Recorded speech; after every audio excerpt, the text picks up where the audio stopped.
here at Monaco is something of an outlier. Formula One regulations state that each race on the calendar must feature the least number of laps required to exceed 305 kilometers. Monaco finds itself as the only circuit not to be. Good evening everyone and welcome along to the Inside Line Racing League season, and we're back again for another round of some enthralling action around the Principality, the place where qualifying is most important, where the drivers are really tested to the limits with the barriers in close proximity to the circuit. It's the most challenging venue on the entire calendar, no doubt about it. Qualifying is the most important thing. The race is very, very difficult to win, but the front row start here would mean absolutely everything for all these drivers and teams concerned as well. And back in the commentary box for the first time, I believe, this season, maybe second time this season, we have Jack or Nuthead in the commentary box. And Jack, it's a pleasure to be alongside you once again for commentary in ILR1, and your thoughts and feelings about the Monaco Grand Prix circuit. It's a tough one, isn't it? It most certainly is. Good evening, James. Good evening, ladies and gentlemen, as well in the audience. We're having a superb Friday evening, and what we've got a brilliant hour or so worth of action here at what they nicknamed the jewel of the calendar, and one that most definitely is going to be a test for the drivers as well. And as you mentioned, James, one of the most crucial qualifying sessions of the season, and it's a Grand Prix that everyone really wants to get the opportunity to grab the victory for. It's that one Grand Prix to add yourself to that Triple Crown hope that they're going to want to see come the end of this one. Yeah, absolutely. It's one of those circuits as well that people forget is, you've got to start on towards the front row of the grid, but it's also just a circuit on league racing terms anyway. It's kind of just, can you finish the race as well, because it's a number of laps, a duration. It's actually the most laps you do of a league race this season. It's not the highest in time or duration, but it's the most number of laps that these guys will complete this season. It's also, of course, a race where it's just a big race. Everyone seemingly wants to win Monaco. There's a lot of retirements here as well. So as I say, it's just kind of keeping the car at the walls, make sure that you finish and finish well. And if you can finish at all, you're most likely going to score points around here. So it is big for them. Safety car probability is some ridiculous percentage around here, as you would have probably guessed. But absolutely, it's also a circuit where pad users don't particularly like this circuit. They think it's a bit against what they know. Wheel users look at it as an opportunity to, quote, rinse pad users. So, you know what? Have pad users got a chance now, Jack? Is it a bit more level playing field in terms of that? Because it seems to be that way on this game, especially. Well, yeah, the pad is somewhat getting better, but take it from a wheel perspective, it's still an advantage to us in comparison to you, being the pad users as well. I would still say it is definitely, and particularly with the two protagonists in the championship, of course, you've got Veloce Surprise on a wheel, you've got Syrah on a pad, so you have to say so far that Surprise is looking to extend his chance lead here today, and one thing for certain, I hate to sound very pessimistic from Syrah's part, but a bit of a damage limitation weekend for him. Absolutely, it's a race where most pad users say are going to be looking to just get those points on the board. As Veloce Surprise is the fastest of all thus far, ahead of his team at OMGS Joe, so it's a Mercedes 1-2 in Monaco thus far. It's a good start for them. Of course, Joe hasn't actually raced for a number of rounds now, and he's back after his, I believe he was on holiday for a while. I don't quite know, I'll be honest with you. But he is back, and he's looking to make amends. Joe actually got pole position, I believe, back in Baku, so he's got good omens. He just didn't seem to have the race pace in Baku, which really did halt his charge. But moving back to Spain last week, we obviously saw some people may describe as one of the great races of ILR. It was truly exceptional. The amount of mayhem, pandemonium that was going on between the dry and the wet periods that we had. But what was even more interesting, and people were going to forget about this, that it was Alpabal in the Toro Rosso who was on pole position there, and that was only because he was the only one to set his lap time on the softest compound of tyre. Expect everyone to qualify on the softs this evening. It's a durable tyre around Monaco, at least more durable than other circuits, but expect it to be a little bit more different. Don't expect many medium runners to qualify on medium compound of tyre. It does seem like the softs is the best way to go. it's one of them Grand Prix that everyone just wants to get the fastest lap time on, which, let's face it, as commentators and as spectators, we want to see. We want to see everyone absolutely gunning for it to try and get their best possible lap time on the softest tyre as well. And so far, as you can see, nothing to split the leaders as well. Veloce Surprise 108.821, and then you've got OMG's Joe on the same 10th, with 600ths behind his teammates. So once again, Mercedes, nothing to split them so far in qualifying. More so, just a 10th behind as well, the 108.9. And, well, you have to say, James, Veloce Surprise, Sergio Morse, they come with some brilliant confidence. They've just done the Challenger Series at Monza last time for the F1 Esports, and of course Veloce Surprise took the checkered flag, so it's currently tying with the second man I mentioned there, CRG Morso. So good bit of momentum. Absolutely, Veloce Surprise has some great recently in league racing. We've said it a number of times now over the last couple of years, well, a year and a half or so really. But another man who caught mine and Andy's eye, especially more recently, has been Sergio Morso himself. Morso has really, I believe, come on very, very strong over recent weeks, proving himself to be one of the best on this console, and the F1 Esports qualifiers will tell you that as well. He really is coming up trumps against some of the properly big guys, so it's great to see the Northern Irishman up there. He'll be looking for a podium this weekend, you would feel more so. He is a real user, I believe, so he is a man to really watch in that Ferrari today. And Sir, as you say, it's a bit of damage limitation for him, but if he can get anywhere near and stay with the likes of Morso and that, and Snazzy, wow. Actually that's a good lap. I've never even considered him. He's an 8.5 there for the McLaren, who again, he's been away for some time. Has snazzy evening, and he's probably one to watch as well for a podium. But it's going to be a tight old scrap, I think, this one. It will definitely be a sort of train-like race. I don't think we'll see anyone muster off into the distance and walking down the road, as it were. Excuse the pun. But we'll see what exactly some of these guys are made of. I want to check out who is actually just about to start a lap. EVR Reynolds is just about to start a lap. So, Jack, take us through a lap with EVR Reynolds in the Renault. So he's just now come around Sandoval, gets nicely on the curve there. He can't cut too much on that inside. Now flying up Beau Rivage and towards Massenet at turn 3, the long one as you enter towards the casino section, where you want to have a gamble on red or black and come out with red, hopefully. Comes out casino, now down towards Mirror Road, hits the first second split. He's actually 2 attempts up on his first attempt, but given that's 11-2, you expect more from him. Now round the hairpin, which is one of the slowest sections, if not the slowest on the Formula 1 come, that is very easy to get wrong as well, with a bit of wing damage on the right.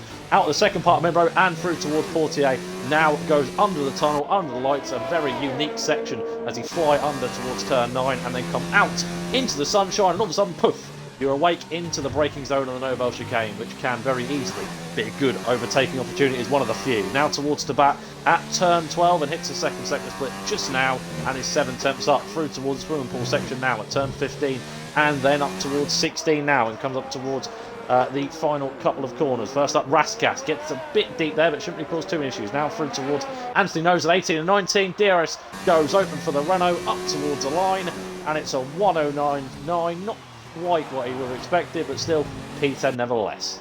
Absolutely, and it's the sort of circuit where people always describe you need to be in the mind, you need to almost be in a rhythm around here, especially in the race. It's a race where you just never really think about it, you just simultaneously do it, and that's crucial, I think, to the success around here. And Joe's actually shot himself ahead of his teammate Surprise. That is a good lap from Joe, but not quite good enough, because Veloce Surprise is gone and beaten it with an 8.3. So Mercedes trading times, but Joe about half a tenth off of snazzy evening in the McLaren. So at the moment, those two Mercedes-Benz are being split by that one McLaren running this evening. It's such a difficult, most difficult sector I feel to nail around here is possibly that final sector of the lap, because you can corner cut around here, although people can tell you probably can't. There is a great opportunity for someone to do that, I suppose, the Novo chicane being one of them, and the fast sweeping chicane of the swimming pool section. Langman comes to the line, he's currently 12th fastest in the Force India, Racing Point. I didn't say Force India, right. It's a Racing Point. Get it right. Yeah. They say nearly a year since we've had that time. In fact, it probably is a year since we've had that time. I'm still calling it by its old name. Crazy scenes, and Surprise has gone off down at the Novo chicane in the Mercedes-Benz. Feist Ted go there, I think, actually. That was just sort of him allowing the referee to continue on his lap. Sorry, Joe, just like to quickly point out, João Pedro, the other Alpha, 108.7 against on the P4. That's a phenomenal lap time. deserves a bit of credit, I reckon.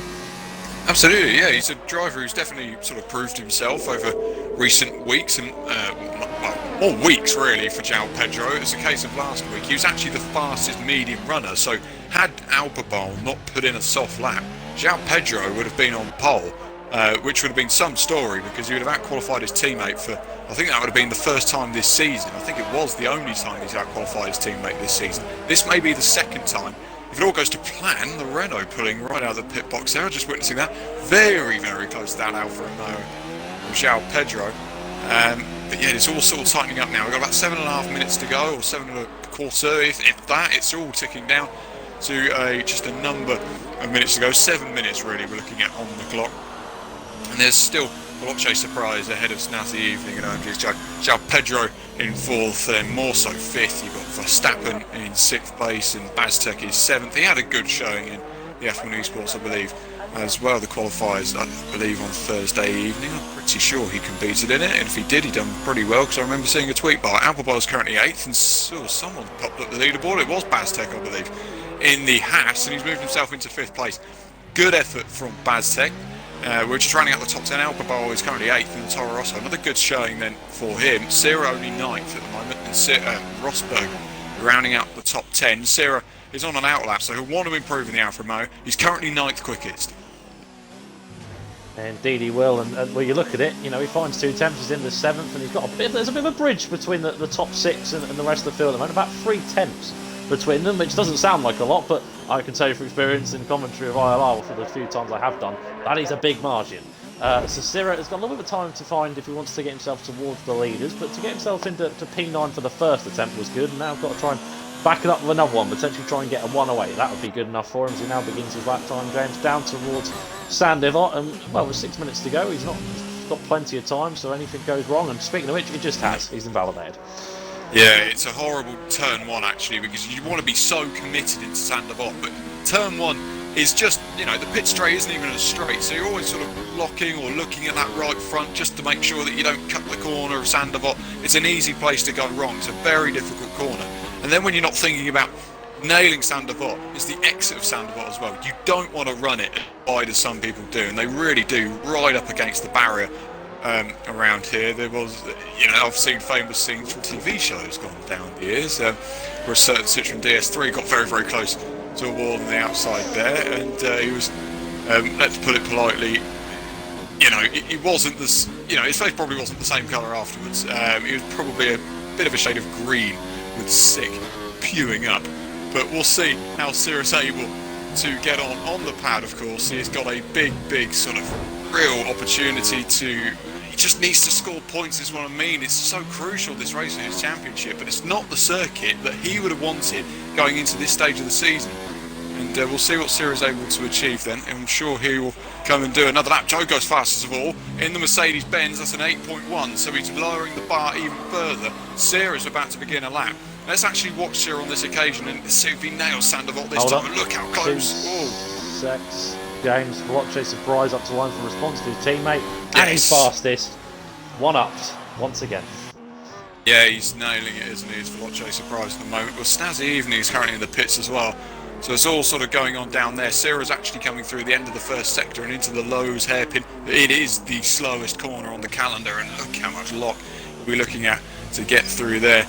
Saying Sierra last week on the podium, I said you'll be wanting a sort of race like Senna did back in 1985, where it was pouring with rain and you need to come up trumps against all the odds. And he said, well, yeah, I wouldn't mind it, but you know, it may still not be an absolute advantage for me. So I don't really think that Monaco is a circuit where he can really perform wonders. Through to back.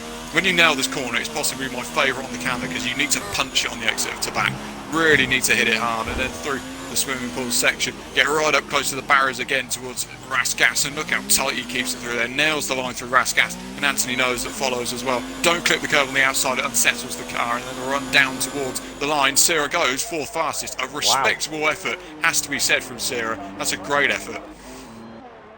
Oh, certainly need to bridge the gap. He did more than that. Managed to get a superb lap time in for the Alpha, and you know, currently resigned himself ahead of his teammate on the second row. And I think as a pad user, if you were asked to take that out of qualifying, you gladly would, and then some. But still got 3 minutes to go. Still time for last improvements to come in, James. other than that, we've got João Pedro, Alpabao and Zelchi looking on lap time, so not really too much happening out on track, but Snazzy even makes his way out, and actually, given the first lap time, he could be an underdog for pole.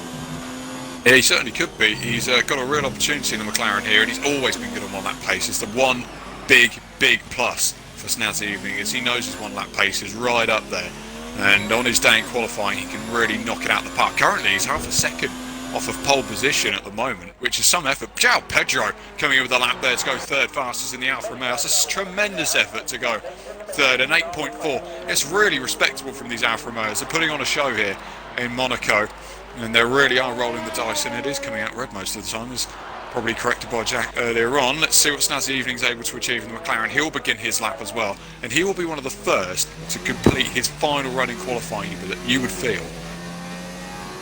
No pressure on the shoulders, and now down towards Sandevot as he flies past the man he hopes to beat come the end of that lap time, skips across the Sandevot into none, and that clearly was an invalidation. So, got enough time to go around again though, James, so it's not the end of the world for him. A serious tyre. Yeah, so he doesn't think there's any more left in those soft tyres, or in that lap in particular. Baztek then's got an opportunity to pounce on these guys in the Haas, and this could be a really good day in the office for the Haas team, as it could be for CRG Morso, is also on a lap in the Ferrari, coming through the Lowe's hairpin as well. João Pedro has backed out of his lap. He won't be able to get another qualifying lap in, you would feel. The two Mercedes-Benz are out on circuit, and they're also looking to just dismantle each other from the top steps of the grid. Front row start for Mercedes though, a lockout would certainly do them justice this season. And watching Snazzy Evening, who's coming through the Novel chicane now, so he's only got a few corners to go, Snazzy, but he needs to nail his final sector of the lap as well. He did back out, didn't he? I was incorrect to say that. Yes.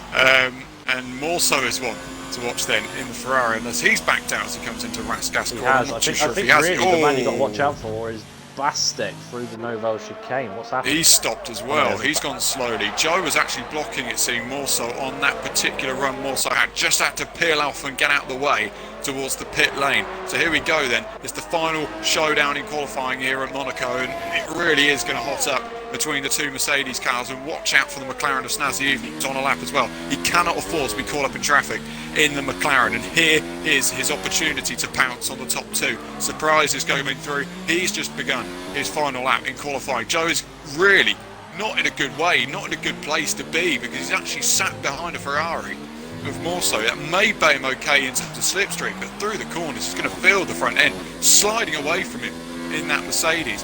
Snazzy's not too far behind him on the racetrack either. Veloce Surprise is coming through, locks his wheels into the Lowe's hairpin. He's currently on pole position, but it is really then, you would feel, between these three guys ready to take the fight in qualifying, and Morso's whacked the barrier. Coming out of the back, he's very close to the wall. He needs to get out of the way if he's going to back out of his lap now, and he has done. Joe's in the wall as well. He's really just lost the back end through there, and then through Rasgas, and he's slid himself into the pits. Joe won't be on pole then for this Monaco Grand Prix. So now's the evening round the final corner in the McLaren. He's running up towards the line now, and can the McLaren find himself with a front row start? No, he can't. He misses out and doesn't improve on his time. Baztek is on a lap, and so is Veloce Surprise, who's rounding the final corner now in the Mercedes-Benz. Can he rub insult into injury here against his teammate? He's up towards the line, and Veloce Surprise will get on pole, doesn't improve on his time, just to save those set of tyres. Baztek comes towards the line. Can he improve on his time?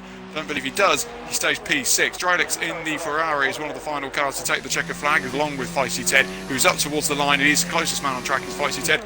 He'll go P12, so it's a good effort from the Renault, but not quite good enough. And that is how it'll end, because Drylix, I should say, pulls off into the pits, and the two Mercedes, Jack, getting the front row lockout that they were looking for.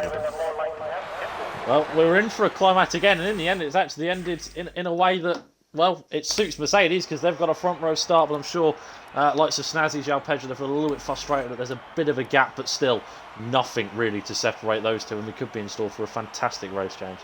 Absolutely, we could, and let's just take a look at that grid once again. So Surprise starts on pole ahead of OMG's Joe, and Mercedes-Benz lock out on the front row, very close between those two in qualifying. Really a field of both, well, it's just so far ahead, it seems, of the other guys at this stage. João Pedro with a brilliant third ahead of Snazzy Evening, fourth, Sarah fifth in the Alpha, then sixth for Baztek, another good effort, more so in seventh, Verstappen eighth, Alphabol ninth, and Drylix rounds up the top 10. Rosberg, Feisty, Langman, Reynolds and Zelchi start below that, but you have to say a couple of those guys actually beneath the top 10 are actually bad users, so maybe it's not a good omen for the pad around the Monaco streets that we witness here today. And if you're just joining us, well, hello and welcome to ILR1 and the special race at that around the Principality. It's a circuit which has been on the Formula 1 calendar for goodness knows how long, really since the beginning of Formula 1, and even prior to that there were Monaco Grand Prix. So it's a place that everyone wants to win at. It's changed down the years, but really kept the same structure. The pit lanes moved over sides. Doesn't matter though, because all we've got to look out for is the two Mercedes-Benz and how, Jack, they're going to get off the front row without making contact with each other into Saint Devote. That's the old eluding mystery. How on earth do you work out a dispute like that, of course? I mean, James, I could take you back a long while now to the back old good old-fashioned 2018 days of a race start we commentated on in a league race around Monaco. And, well, the leader got away safe. Second and third came together. And then from there, it was just one big roadblock. So yeah, that's the best word to use for it. So, without a doubt, the start in this Grand Prix could be crucial because it could also decide someone's race. If surprise gets done by Joe at the start, that could really set the tone for the evening in terms of Mercedes boys, and Joe could go on to take the checkered flag. You just don't know.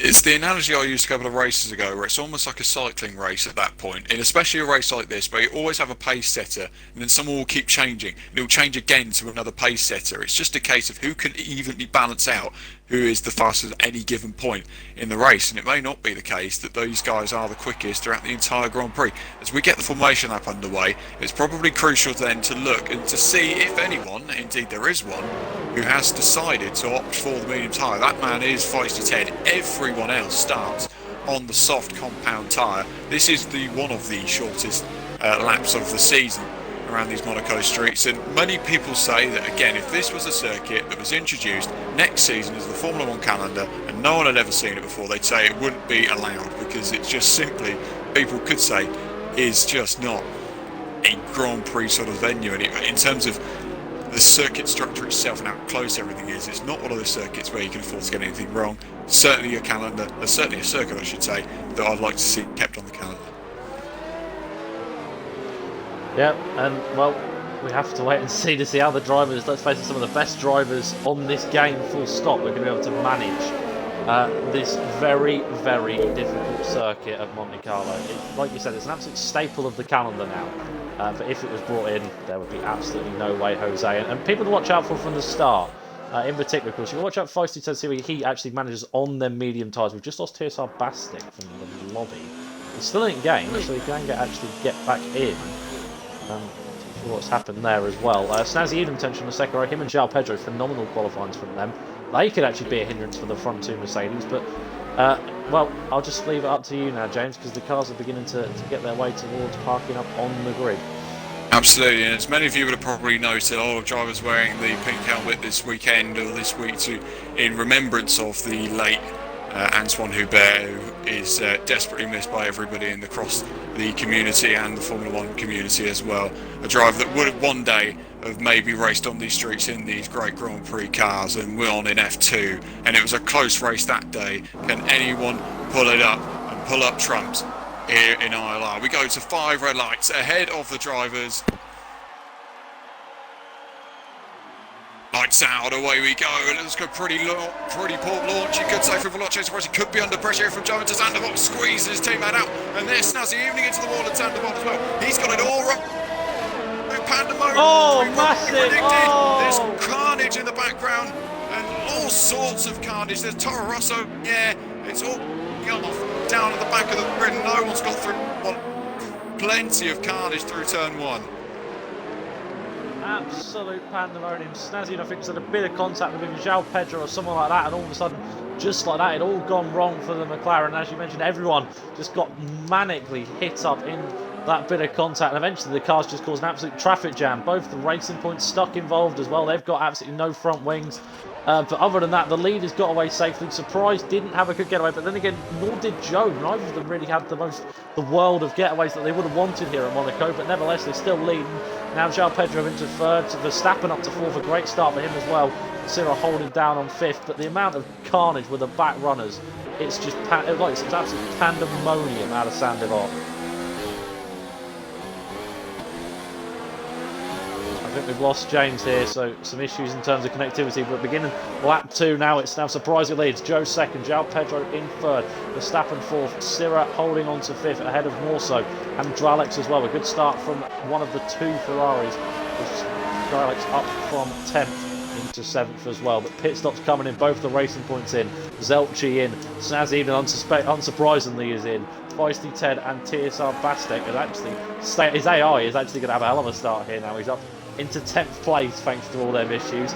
But now here we go on to lap 2. The leader's still nothing really separating Verstappen, allowing the guys to get a bit further away ahead of him, but still fair play to the Williams so far for a good start as well. We'll just quickly see if we can't try and get James back into the party due to the connectivity issues. But down towards the Novo chicane they come. Still Alpha will have been there or thereabouts for the 2 Mercedes. They try and get away as much as possible. James hopefully gets back into the party very shortly, which I believe he has.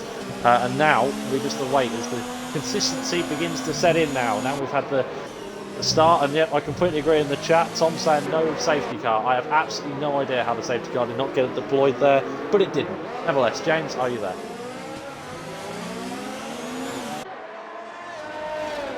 Again, sounds like a resounding no. Really connected to solid for all this with regards to this. But DRS now enabled on lap 3. EVR Reynolds into the pits for a front wing change as well. Yep, it is the new nose and the medium tyres going on for the Renault. It's a shame really, but look at it, he's only down to 10th, so it's not as bad as you might think as well. But up towards Surprise, Joe and João Pedro. Joe currently now doing 2nd behind Surprise. So far so good.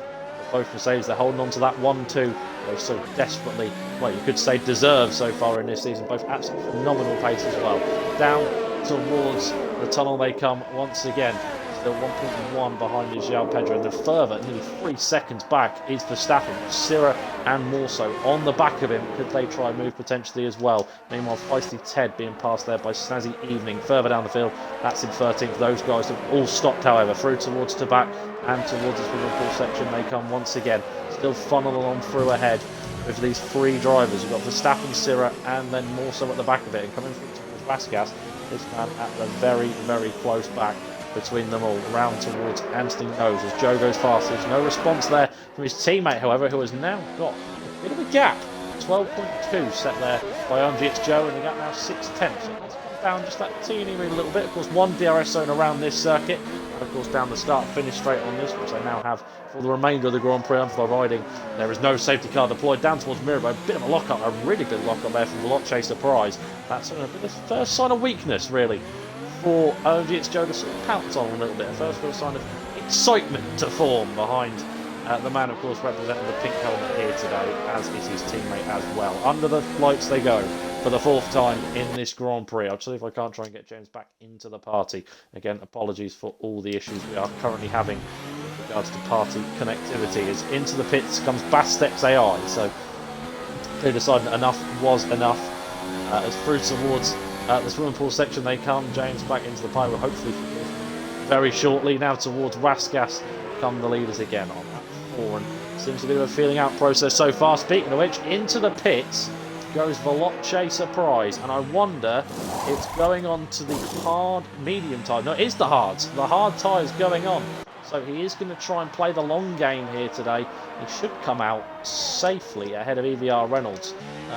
Don't think he will come out ahead of Alpha. We'll just have a quick look coming down towards the start-finish straight. Where is Surprise? He's gone past, and he's got a little bit of clean air to work with, but not too much, which now means ILRGT Joe leads the way by 1.5 seconds clear of João Pedro. He's a further 5 seconds clear of WR Verstappen behind. James. No, still no news from James, so again, I only apologise for the connectivity issues going on here today in Monaco. But we've got Verstappen, Sirra and Morso. The battle we're currently on board with. The battle here for P3 at the moment. Of course, a net P4 due to Surprise making that surprising undercut. Yep, I know, I use the pun. We all use it from time to time. But down towards an over chicane, as expected, barely one by one. No one really close enough to try a move. So Bobby and Weavy over that. Of course, Morso has the advantage in terms of the input in controller.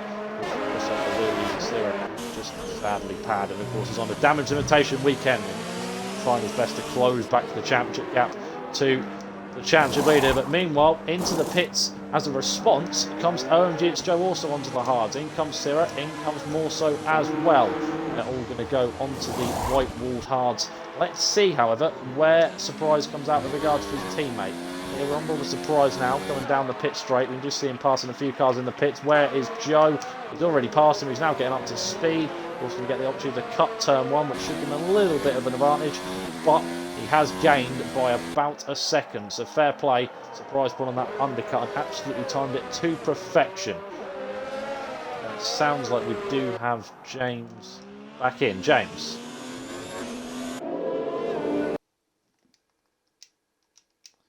Still nothing coming from him. This is getting really annoying. Meanwhile, CRG Zelchi out of the session. He's just been passed over Anson Nose. I think he might have come into the pits and retired. So that's the end of the day for the Red Bull, which is a shame, really. And now that means we're down to currently 13 because, of course, lost TSR Bastek, who did leave early laps, I believe. Still, it's the AI, sadly. But we're on board now with Veloce Surprise. The man that currently is in P5, currently a second and a half behind Alpha Val. Meanwhile, as you see, João Pedro into the pits as his teammate was pit last lap, so the undercut got really first call for the surprisingly the driver in second. But even I suppose the championship contender might get the favouritism, we should say. But Verstappen into the pits as well. Alpha Val stays out, which now means that we Dralex who leads and Alpha Val second. Surprise in third with Joe. And fourth, still pit stops to come for the two net leaders at the moment. Out of the pits comes João Pedro. Verstappen, where is more so? He's coming down towards turn one at the moment. A good exit, of course, but not able to get the undercut. So they're frustrated by that with the Northern Irishman. Still got it all to do in this one at the moment. But now it means the leaders are going to be closed up on by the lads of the pit. So Surprise has got to pass out about here, and I'm sure he'll want to put on a bit of a show for us here today. Whether he'll let them through is another question, as again we have lost James.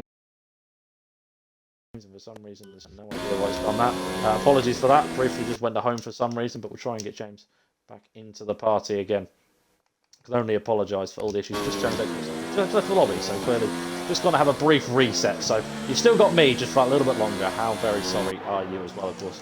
I'm bringing you all the action here today live in replacement of Ginger Andy on ILR1 round the jewel of the calendar, the Monte Carlo Grand Prix. Meanwhile, into the pits comes the Canadian. VSR Dralex in for his first and what he hopes to be only stop. And now that means Alphabal leads the Grand Prix. A man that, of course, raced in ILR2 and now leads in ILR1. And definitely have that as a treasured moment for him as well. As surprise, kissed the ball on the outside there out of San Divot. That would be disaster for him as well. And meanwhile, Dralex comes out the pits. Where is Cyril with regards to him? Of course, he's going to try and do his best on the inside. It's close between the two in the Alpha and the Ferrari, but not enough. Dralex stole a little bit of a go, but has the two-lap undercut. That shouldn't really be too much on the hards, but you never quite know sometimes.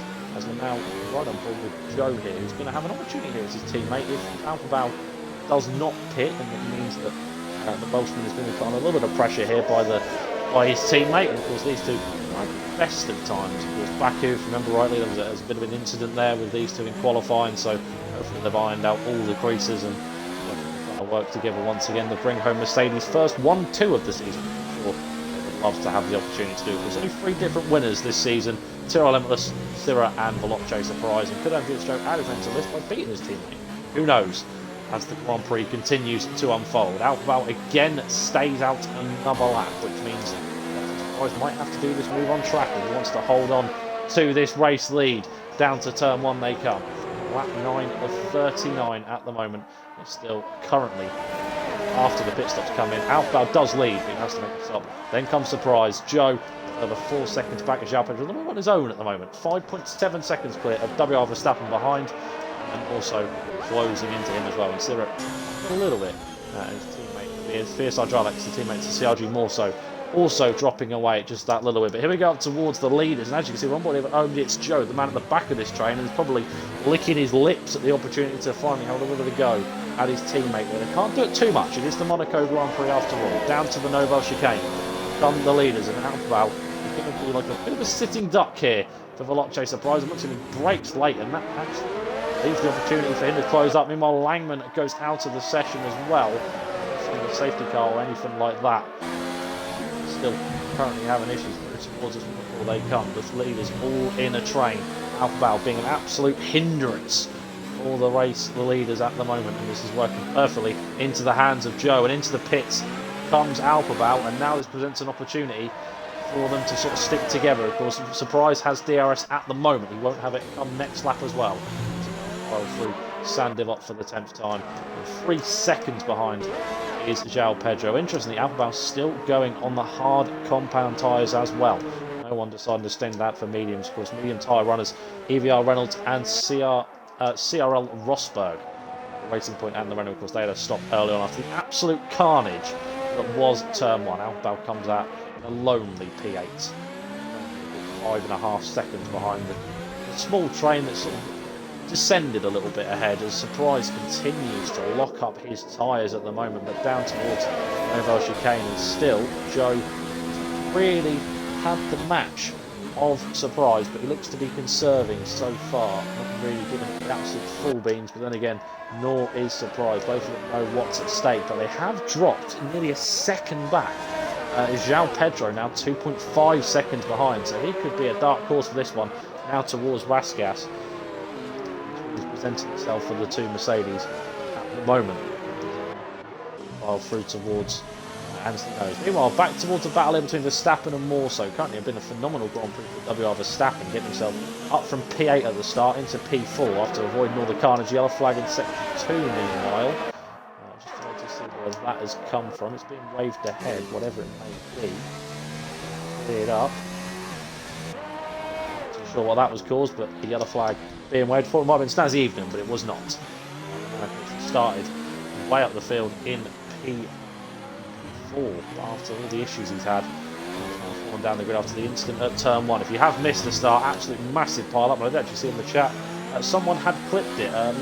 Lucky Richard, fair play, clipping the start as well to make sure we have a full note of that one, so you can go back and watch the absolute pile drive that was turn 1, which saw cars even in the air. Joe gets a 3-second time putting through the Nouvelle Chicane.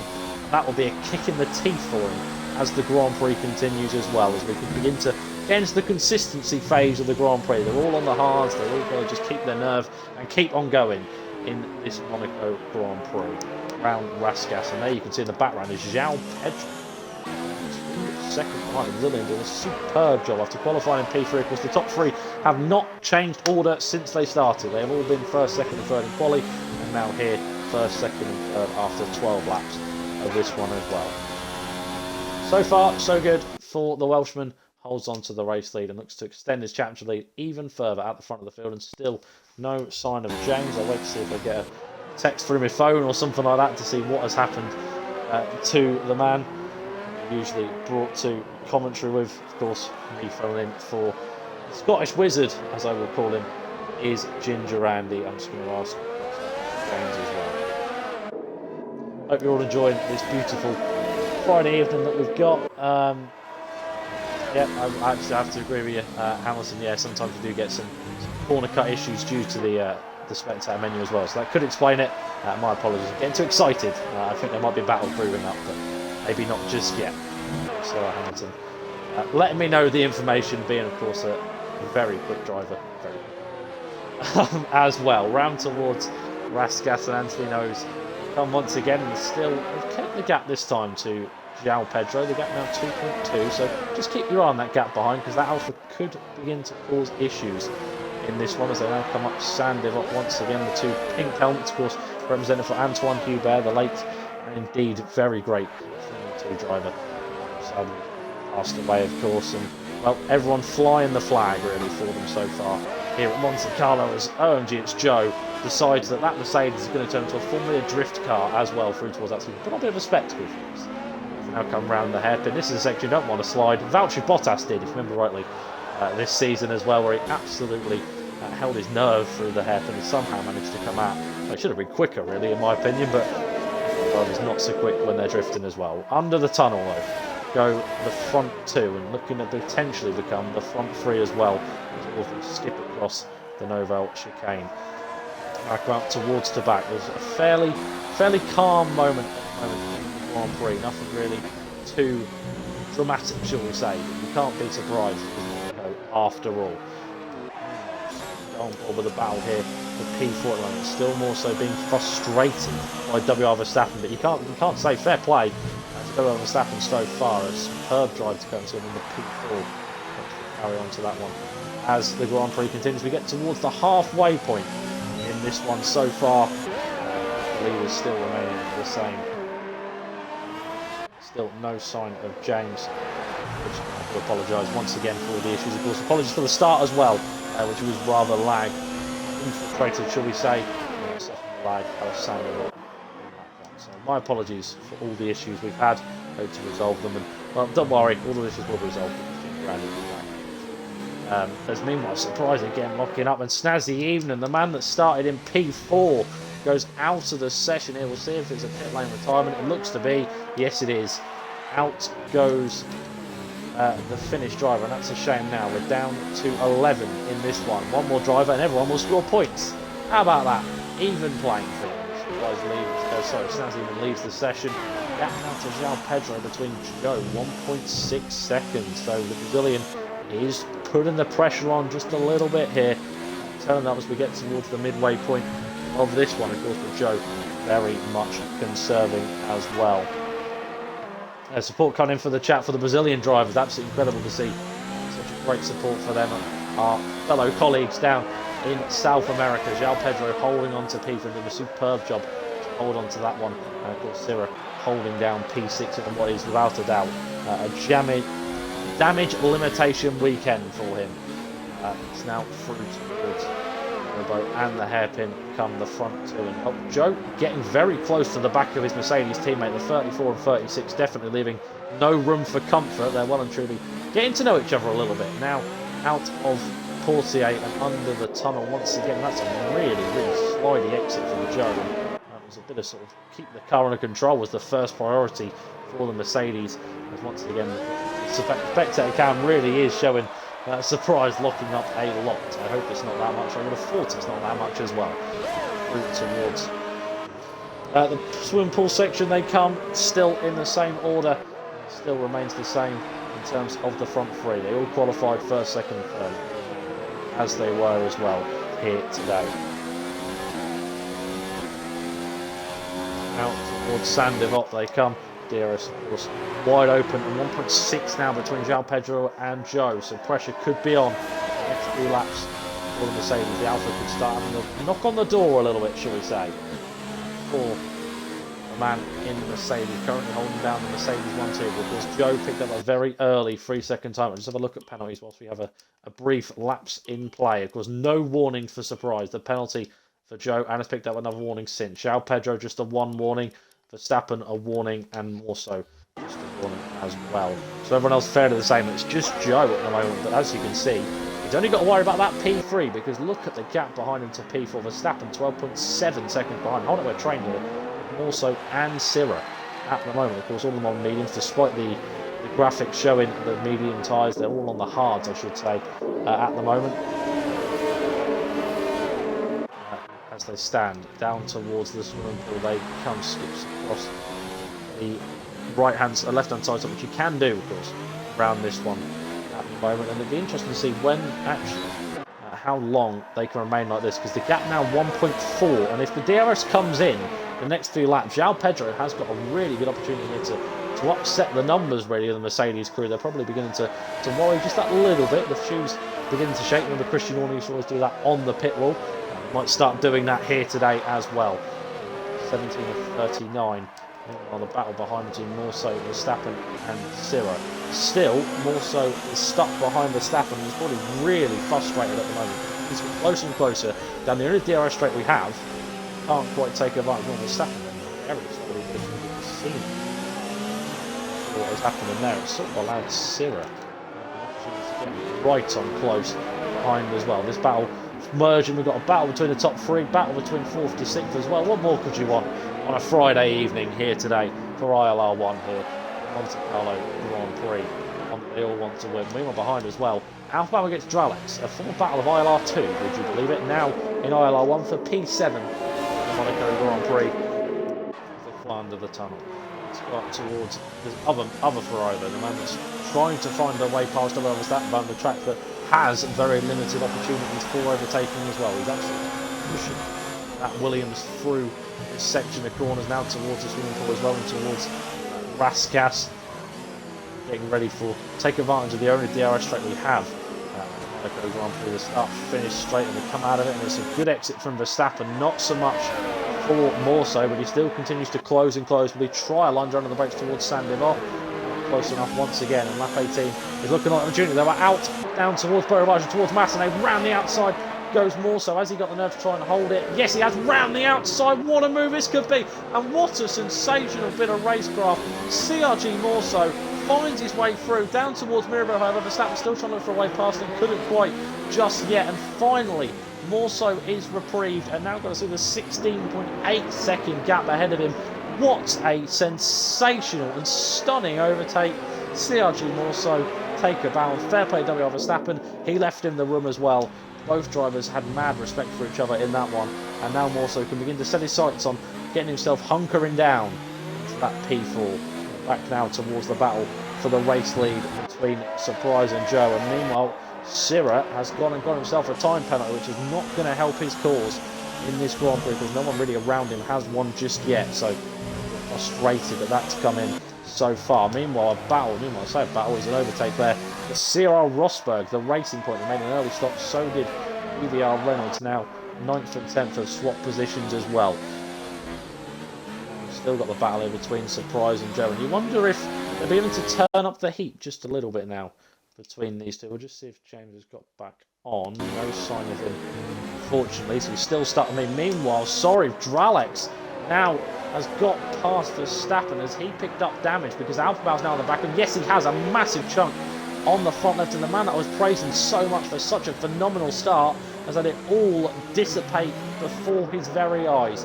Verstappen now down to 8th and has to probably make a pit stop. There's a huge chunk missing on the Williams front left at the moment. That's a real shame for him, and now means that currently Sirius in the 5th, Dralex 6th, Alphabal 7th, and then Verstappen down into 8th as well. So not really what you want to see, not the ideal scenes for him come into the pits, and probably strap on a set of the mediums and try and go to the end. That's not really a major task on them set of tyres. Meanwhile, back, and now João Pedro, we're now going to go on board with. He's getting towards the hump, gap 1.2, 1.1 seconds between himself and Joe. And like I said, if he gets in that DRS zone, even there's only one on the track, that could be well and truly an opportunity for the Alpha to have a little go at the Mercedes at the moment. But it's still very early doors. We've just crossed the halfway point in the Monaco Grand Prix, and psychological is the term I would use to describe the first half of this one. As long as Verstappen comes into the pits for the fresh front wing to go onto that car, and also the front wing change, and the medium tyres going on as well for him. Meanwhile, João Pedro 1.0 now behind. Alarm bells have to start soon for him. Now here comes this very menacing looking Alfa Romeo, the Brazilian, looking at turn of the heat up here in Monte Carlo on this beautiful Monegasque day that we have at the Principality, round towards Rasgas. And now he has the DRS, and this could be the beginning of a real revelation in the Grand Prix. DRS open for the first time in a very long while for the Brazilian. Now he's got the opportunity to stick with the leaders as well. Joe is meanwhile beginning to turn it up a little bit. Now begins to turn up in a hot lap and stuff through towards the straights, up through Beau Rivage. He was in hot lap setting number 5 on the ERS usage, which is a sign that he's absolutely gunning for it and saving where he can as well, just in case the Brazilian tries a cheeky little move. And you can't blame him as well. He's worked hard to get up towards these two drivers so far. Really, you could say, upset the system for him, of course. Like James said at Catalonia, you know, so fast on the mediums run, he's been really impressive as of late, and a sign that Alfa Romeo is not just going to be a one-man team with Sirra rampaging ahead in the title. It's a sign for João Pedro that he's going to be up there with him as well. And speaking of which, I've actually dropped back a little bit through the second sector, so maybe just putting that DRS margin back out is the aim of the Mercedes drivers. With Joe, let's see if he can't keep that at 1.1 through towards Rasgas as well, because he has the DRS, and I don't think João Pedro will have it on this lap as well. So advantage to the two Mercedes to sort of scarf away a little bit down the straight as well. Alphabal goes and gets a 3-second time penalty. That's not ideal for him. He's currently behind VSR Dralex in the battle of formerly ILR2 between these two in 6 in the Grand Prix as it stands. still waiting to hear anything from James. Still haven't heard anything just yet, which is a shame. Sadly, still just got little old me entertaining you on this Friday evening. I know how very unlucky you might be. Round towards Mirabeau, and the second part of Mirabeau, I should say. The first part at the top of the hill, the second part at the bottom as well. Out of Portier, under the tunnel once again, 22 of 39. While Alpabao right on the back of Clarence, just looked at the gaps that were down to the 10th. So could have fancied his chances to go for a move, but not close enough just yet. As Verstappen goes fastest, 11.3 for the man currently sitting in P10. And then fresh medium compound tyres after having a pit, which the front wing damage he did sustain and pick up as well. Joe, of course, suffering that 3-second time, but it was still going to mean he will currently finish in P3. And by the way, the leaders are 19 seconds clear of 4th place man, CRG more so. So currently they are absolutely barnstorming ahead. Joe is probably going to have to worry about just losing his podium at the moment, down to P3, sorry, instead of losing the full podium in P4. We've still got 16 laps left on this Monte Carlo Grand Prix. The leaders still fairly remain the same, one by one. Only one track overtake so far that we've seen, and that was, of course, a phenomenal move by CRG Morso round the outside of WR Verstappen. As meanwhile, into the pits comes Cyril Rosberg, and you can't blame him for pitting. He's got 20 laps on their mediums and probably going to another set to take him to the end. He can do that because, of course, he started on the softs and was a sufferer of the first lap incident. Reynolds has stayed out. Of course, Verstappen going to go past it. He's into 9th. Rosberg down to P10 in the racing point. We're still on for a point so far. The man that sits 3rd place in the championship at the moment. And of course, just one podium and just been really a steady Eddie, as I would say, in the season. Good record of 3rd, 4th and 5th. As his best results so far in 2 P7s, but has finished every single race, and that's just what you need in a championship fight. You need consistency just as much as you need the high points as well, as I'm sure likes of Surprise and Ciro will be thinking about, especially Ciro around a Grand Prix like this. Meanwhile, Reynolds lets Verstappen go, and a bit of a weave there from the Williams to the Reynolds. So thank you very much, and off I go into a very, very lonely road ahead. 18 seconds clear is Alphabao, who's still behind VSR Dralex as well. But early thoughts in the chat. Let me know what the thoughts so far of this Monte Carlo Grand Prix are. Is there going to be a chance for Joseph of a charge at Surprise? What do you reckon is going to be the closing stages of this Grand Prix? Let me know in the chat as we go on as well.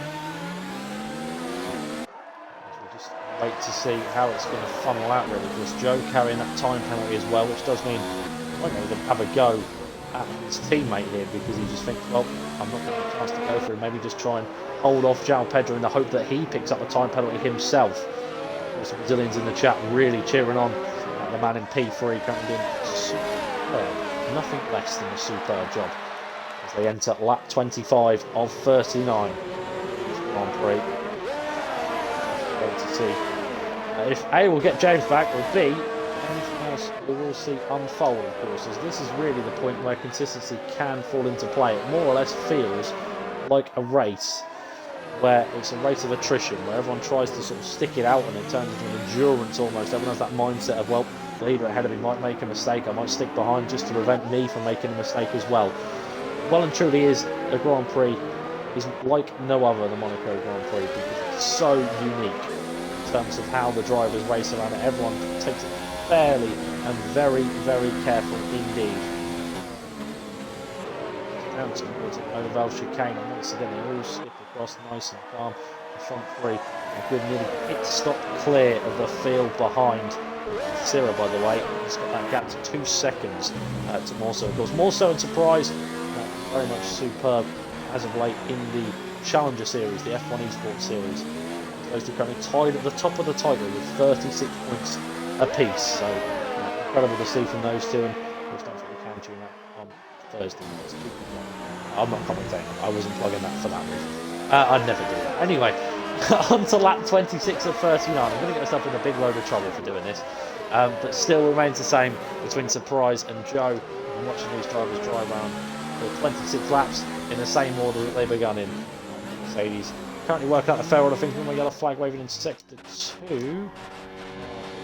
cleared up straight away. It's actually Reynolds there, and I think that is Verstappen. Yes, it is. I don't quite know what's happened there to the Williams, because now Cyril Rosberg has actually closed right up towards EVR Reynolds, and I think that was and I think it's front wing damage on the front left. Looks to be the main diagnostic. Yep, he's gone off completely, and I think that actually might be a full front wing. Meanwhile, Alpabau and Virsar drive side by side through towards Mirabeau here for P6, and in the end, Alpabau gets his way past, and finally, I probably feel that's a reprieve for him now. Alphabau into 6th, Dralex down to 7th.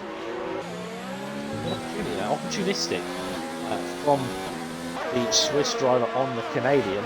And now currently the two that, of course, as I mentioned, former ILR2 drivers at the beginning of the season, both got moved up into ILR1 and currently on for 8 points and 6 points respectively, which is a good result, all things considering as well.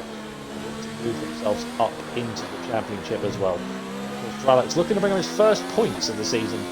At the moment, he hasn't scored a single point, along with Zelchi, MVP 0, Carl Mitchell, and Stazzy even, and none of them will do that here today. It will just be Virsar Dralex scoring the first points of the season. If he makes the checkered flag, there's still a chance he could not as well. And Alphabau currently scored 10 points, get himself into 6th, 8 points going on. That could be so high. He's ahead of Feisty Ted into P10 in the championship. But enough about the battle further down. Let's play on board with the battle with the lead. Surprise against Joe. Currently, second and a half now back is João Pedro. The two pink helmets fly past the spectators' cams under the swimming pool towards the section which they hope they'll be jumping into come the end of this one. We get ready for a very, very potentially dramatic finish at the moment. Syrah, meanwhile, has got that gap under a second now to more so between those two. The man on damage limitation could very much be on to actually come home P4 would be a fantastic result, all things considering, when especially as well as mentioned, it was a very damage limitation weekend for the drive for the current championship contender, the Brazilian in Alpha for the season. His championship rival, however, leading the way rather comfortably at the moment. He has done since the very beginning of this Grand Prix. He got a phenomenal pole position with 108.0. Thought he might manage to get the 107, but didn't quite. Not to be, but it was enough to grab the prime seat in what is without a doubt one of the most crucial qualifying sessions of the season. Now 28 out of 39. We'll wait to see if there's going to be any change with any of these leaders. If there will be at all, we might see a finish where they all just continue to be the same order that they very much started in. It might be becoming a possibility if Joe attacks Surprise, he might actually let his teammate through, just thinking, well, he's got a penalty, I haven't, as the yellow flag in sector 3, which is where the leaders are now actually coming up to. And I believe that was a runner. That might have been Feisty Ted. Yes, it was. Blue flags waving and past goes the front three, and they'll be relieved to see him sail on clear into the race lead. And I suppose that's a bit of a sign that Feisty Ted is still in the race. And, you know, fair play, is currently outside the points, but still got a bit of a gap to his teammate, and anyone else retires or anything like that, he's still within a fighting chance of scoring out a point. No, that wasn't meant to be a joke because his name is Feisty Ted. Just for the sake of it, nevertheless. Still, the two Mercedes, as they come through the hairpin, really to separate them so far. And Joe continues to get close through the corners once they get out towards the straights. I think Surprise just turns it up a little bit for him. Gap behind. We'll just quickly go on with this battle here between Syrah and Morso, because that's continued to come down over the past few laps. And now Syrah is within second of the Ferrari. And you have to say, a third and fourth at this Grand Prix would be good for Alpha. I think they would definitely take that all day long. If, of course, Syrah can find a way past Morso, because he does have a 3-second time put as well to serve. So that could come crucial as well. Pass the ball, putting in the chat, saying Pedro should pit for fast lap, might as well. I would not. He doesn't have a 3-second time penalty, whereas Joe does. So we're actually on for P2, which would be more points than the 1 point for the fastest lap. So in actual fact, it's not really worth making the opportunity to go in for the stop to get that fastest lap on the board, due to the gap between himself and OMG, it's Joe. 3 points bigger than the one, of course. As meanwhile, they've got some more traffic to manage. I believe this is EVR Reynolds of a Renault. Now, yes, it is. He's still on them meters from 26 laps on them set of tyres.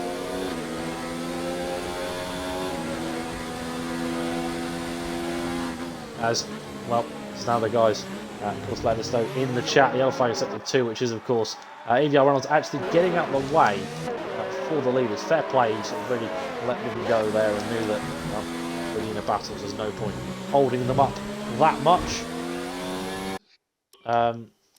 As apparently Cyril Hamilton saying Veloce surprised there was a penalty. As you can see, he does not. He just has the one warning he has picked up. Andres Joe, however, is on his second warning, and that could be curtains for him. João Pedro does not carry a penalty at the moment. So I'm not going to say what you've said, but yeah, you just missed that one. No time penalty for Veloce surprise. No time penalty for João Pedro, but there is a time penalty for OMGX Joe. So currently, it would not be a Mercedes 1-2. The dream would not be on after the 1-2 in qualifying. You thought might be the perfect weekend. Proper icing on the cake for the Mercedes-Benz team, but not to be at the moment. Still gap 1.6 behind as well. EVR Reynolds needs to pit. I'd imagine so. With 27 lap old tyres, but when you consider his gap, there's meanwhile a yellow flag in sector 2. It's cleared up, so it might be a sign of front wing damage for someone. Could have been EVR. It is actually EVR Reynolds, so you have no choice but to pit now because of that front wing. Has absolutely no choice to pit as well. 31 of 39 in the Monte Carlo Grand Prix. And Veloce Surprise begins his final handful of laps, getting ready to potentially claim another Grand Prix victory for the season. Add his list, add his tally up. The championship standings as well, and of course we've become 4 victories out of the 6 rounds so far.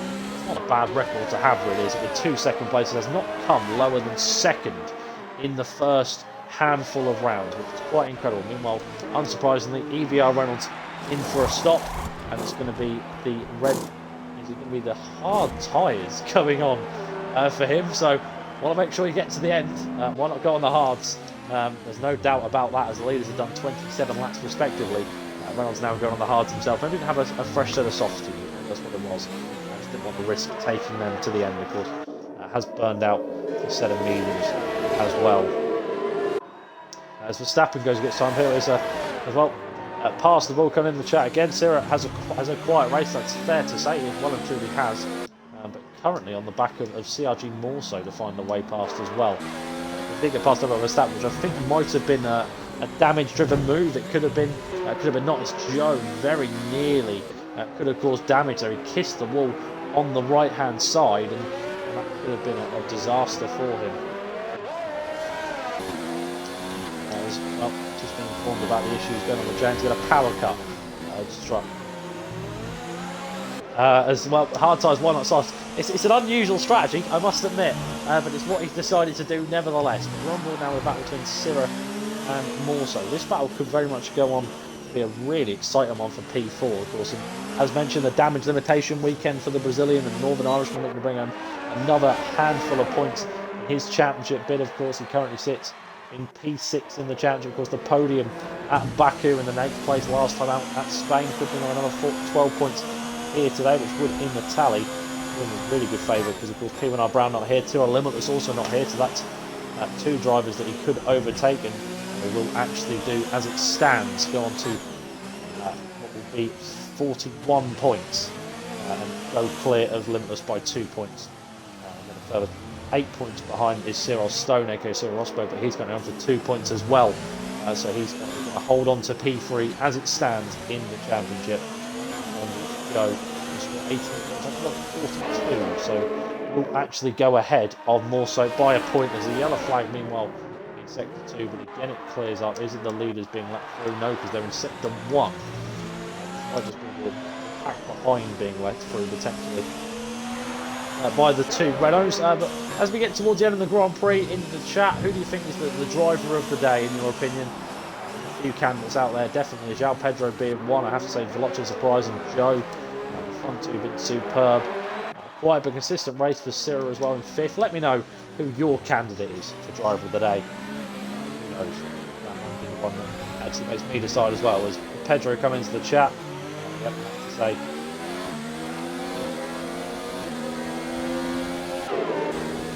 as now down towards the tunnel section come the leaders. Again, they remain the same. Cyril will not be happy about that performance. Very true from Parzival.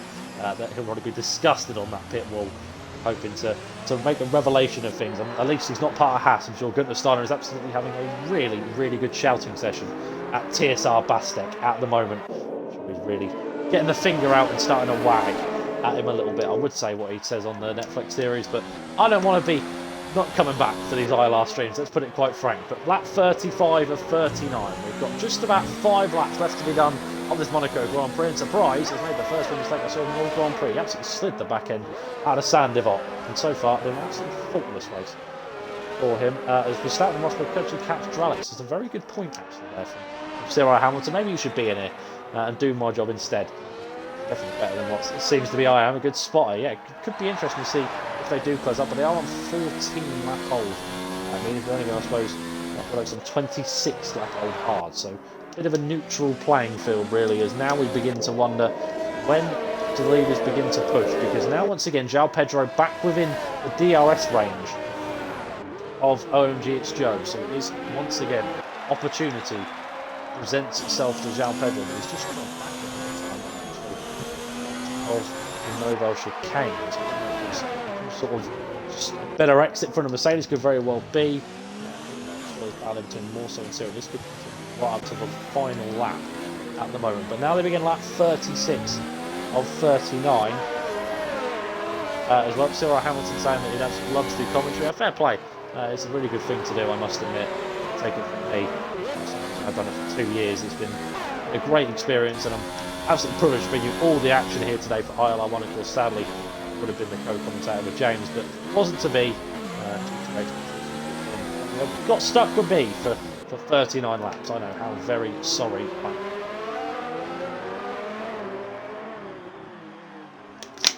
As well, we still await to see if there will be a final lap revelation, really, for these drivers, and a possibly sign that Mercedes have worked up things, and you might even see Joe and Surprise bolt it in the hope that they can try and pull out a gap to João Pedro. But to be fair, João Pedro has been sticking to them absolutely superbly. Meanwhile, we've got Valentin Morso and Cyril. And once again, Cyril close. And meanwhile, Reynolds into the pits for another front wing and a fresh set of softs. So finally made his mind up about using them tyres instead. Would have surprised me if he'd gone on to the wets. Joe beginning to push, for Surprise into a mistake. Well, he's actually dropped time here in the last sector. Gap now out to 1.2, and now the only man that actually has DRS out of this leading train is João Pedro. As we begin 3 laps to go, 37 of 39. He's now getting up the hill towards Massenet. Once again, these 3 leaders that, well, since about lap 18 have been absolutely inseparable. All of them minding their own business. For now, the man that's nearly half of the time. Let's see how we've got Cyril for him for company. There's a yellow flag in sector 2 here. Oh my goodness me! EVR Reynolds has come to give over. It's Joe. Out of the hairpin. Not too sure what on earth has happened there, but EVR Reynolds has now surely front wing damage for the both of these absolutely chaotic scenes. It shouldn't really matter in terms of the result because it would have stayed the same. But what on earth have I just seen there? It's bizarre. It's Petey coming to the chat and saying exactly what I've thought. It's just that's just so bizarre. As now the front leaders, they both have front wing damage, and they might even have enough of a gap behind to pit, but they're not going to, of course, because they'll only now 3 laps to go. 2 laps in actual fact, my apologies. Now both of them, I believe, do suffer a form of front wing. You can see Joe with a slight end plate on the front right, and João Pedro also suffering on the front left, but he's still going to come home into the position of P2. It won't be the Mercedes 1-2. Meanwhile, Verstappen has lost it at the Novo chicane, and past goes Cyril Rosberg into P8. Not good news at all for him. Again, no idea what just happened there. I apologise that I missed that, involving Joe and Reynolds. was AI. It came up AI on top of Reynolds' screen, so clearly he must have had some sort of issue or he's paused or something. But meanwhile, into the pits comes Verstappen for another stop. This is his third one of the Grand Prix. Now the same amount as EVR Reynolds. But we're getting ready for the final lap here for Veloce Surprise. Gap 4.5 behind, and you wouldn't imagine it would have been on a few laps ago, but it is going to be onto the final lap. Comes the Welshman to claim what could be his 4th victory of the season in what has definitely been one that has almost certainly been psychological, as Reynolds goes fastest, 11-0. He'll feel proud of that one, indeed. And, well, you must say, so far, it's been absolutely superb for this man as he tries to claim home the ILR Season 6 Championship. He's certainly on his way to do that once again. 4 wins could now be on the mark, and he gets ready for the Canadian Grand Prix next week, which he might even possibly make it yet another and 5 victories for the season.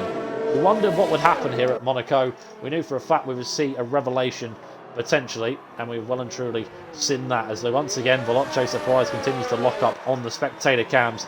He's got one sector left to be done for him, and like you said, you have to say fair play to him, because he's absolutely flown through this Grand Prix and deserves every ounce of praise he gets. Is one almost certainly to watch out for, not only this league but in league racing full stop. Veloce Surprise is on his way to claiming, and he takes victory, and victory number 4 for the season. Another prestigious moment, and it will be in the end João Pedro brings home a phenomenal P2 for Alfa Romeo, with OMG It's Joe in the end making it a 1-3 for the Mercedes-Benz team. And then a long way back comes CRG more so. Meanwhile, last lap, oh, what's happening here? Dralex has gone straight over at the chicane. But up to the line comes Sirra and Morso. Of course, I believe Sirra already had a carried a time penalty. Yes, he did. Well, Alphabal beat him. No, he won't, because he had a time penalty himself. So Sirra 5th, Alphabal 6th. Dralex in the end will beat Rosberg to 7th due to the battle of the line, but he will have a 5-second penalty to serve, so I think Rosberg will actually beat him. He's actually slowing down here. But I don't think he will get it. Yes, he will.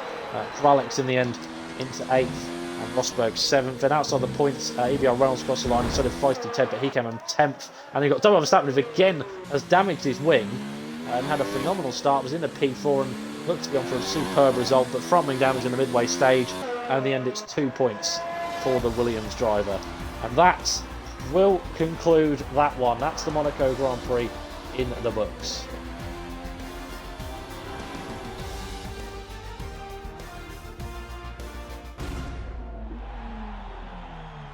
There is Veloce Surprise celebrating another race victory and another top step of the podium.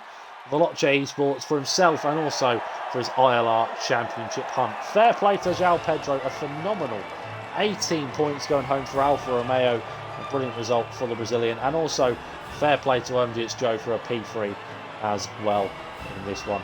Gets his first podium. So do both of those men. Veloce Surprise, no new customer to the podium, but João Pedro and OMG It's Joe, both new customers for the season as well. Well, there, as you can see, it's your final result screen. So Veloce Surprise takes the checker flag ahead of João Pedro and ahead of OMG It's Joe. CRG Morso brings home a good P4 from P7. Sirra in the end started 5th, finished 5th, and very much will feel satisfied as the damage limitation weekend is 10 points. Alphabal finishes 6th with Cyril Rosberg in P7. VSR Dralex 8th and WR Verstappen in 9th. Feisty 10 Brands at the top 10, but the only man that finished outside the top 10 was EVR Reynolds. Such a shame, really. He made 3 stops and didn't even score a single point. Snaz even come home with a DNF. So did Bastek and Langman alongside CRG Zelchi as well. So we finished with 11. We only started with 15, which is not a bad record, all things considering. But I have invited all 3 of the members of the podium into the party, but no one yet biting. I think maybe because it's not come from a usual name. That might explain it. As we just await to see if we will get these guys in. Where is Veloce Surprise? There he is. A few gamer tag. Let's try it again. Let's see if we can try and get these drivers in just to give us their thoughts after this Grand Prix. Of course, what has been an instant classic of a Monaco Grand Prix. It's about as good as you'll get it. A surprise has joined the party. There is one. We're just to wait for the other guys to get in. We have João Pedro in, and we're just to wait for OMG's Joe. So he will, of course, get underway with the podium questions, and hopefully Joe does jump in by the time we get on with P3. So we'll start, as per usual, with the race winner first as well.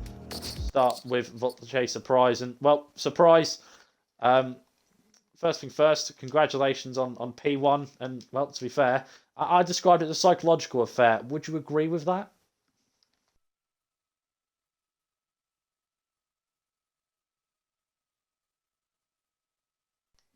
Oh, there's no answer from Veloce. Surprise.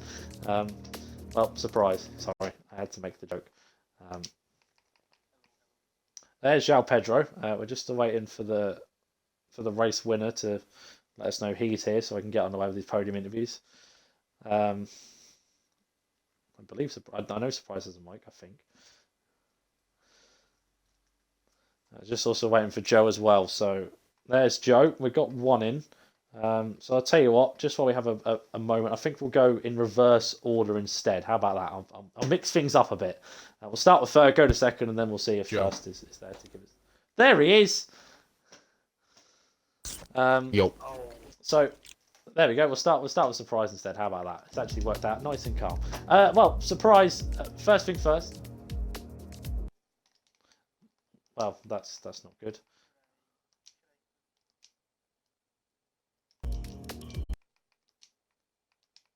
For some reason I was connecting to party. I don't know how.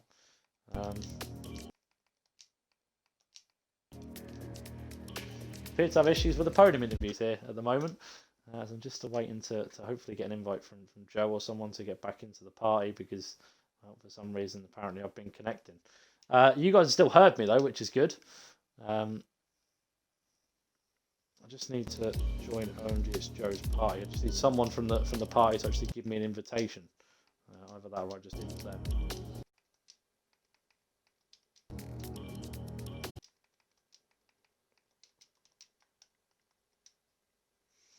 Well, let's see if this time it works. Are we all good this time? Surprise. Yeah, we're good. That's good. Right. Glad to know. Apparently I had an issue with connecting. I could hear you, but you couldn't hear me, sadly. But yeah, we'll start with the race winner. First thing first, Surprise, congratulations. Your fourth win out of 6. Not a bad way to start the season at all. I described it as a psychological affair. Would you agree with that? 100%, yeah, of course. 39 laps around Monaco. Obviously, you need good quality pace. And that's very important around this track, obviously. But the race, you can't... It's basically just a test of concentration and focus, really. You can't afford to have a lapse of concentration because you're in the wall. You from end plate is gone. So yeah, when practicing, you don't really think about it because obviously you have damage off or you're not driving the same way. But yeah, once you get into the actual race with all the other drivers right behind you, I'd 100% agree. Yeah, it's just all about how concentrated you could stay. Well, that indeed it was, and you know you kept your nerve, and you done just that, and brought home the 25 points here today as well. And you know, just talk us through as the race progressed. You know, you and your teammate, were you discussing things as the race went on, because it seemed fairly peaceful in the Mercedes camp as the race went on, shall we say? No, we weren't talking to each other. Beforehand in practice, I told him I was going to pit lap 4 or 5. I decided to go 4 because I knew Joe's setup was slightly more quali based, being Monaco. So if I could force him to go that extra lap, his softs would die out and I'd be on fresh hard. So I got the undercut, and then from there, once you have that track position, it's just about again not crashing into a wall. Well, you didn't do that, which is good. Which is that's always good when you don't do that around Monaco, of course. But you know, for yourself, another championship extension here today. Of course, Sarah had issues. Of course, you know, the old pad pad track, the wheel track at Monaco as well. So overall, really, in terms of the championship, I have to ask this because, of course, it currently looks like an absolute two-horse race. But is there anyone in particular you're looking a bit further down that could cause issues for either of you as the season goes on?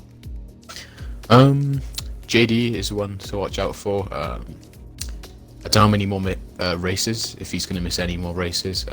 He's definitely up there. Obviously, the Syrah and Joe. I think Joe is 7th in the championship with only, before this race, 24 points. So I think he'll definitely make his way back up. But I think the most he can get to is probably 3rd, because Syrah seems to be very, very consistent. Yeah, that's a good way to describe him. Well, final question for you. Of course, Canada next week, the circuit Gilles Villeneuve. Your thoughts on the Canadian circuit? Will we see you potentially back up with another race victory? It's definitely possible. Yeah, Canada's I would say a good track for me, but yeah, you never know. But yeah, definitely expect to be fine at the top again. Well, of course, after all, it's in your name, Veloce Surprise. But well, congratulations on the race victory, my friend, and best of luck for the future of the season as well. And we'll move swiftly along to the man that came home in P2 and split the two menacing Mercedes. João Pedro, first things first, my friend. A fantastic result for you. Just take us through the Grand Prix because it was fairly quiet, but at the same time, very exciting for you. Yeah, thanks. So, quali wasn't the best, but I think I started in the highest position I could. That was 3rd.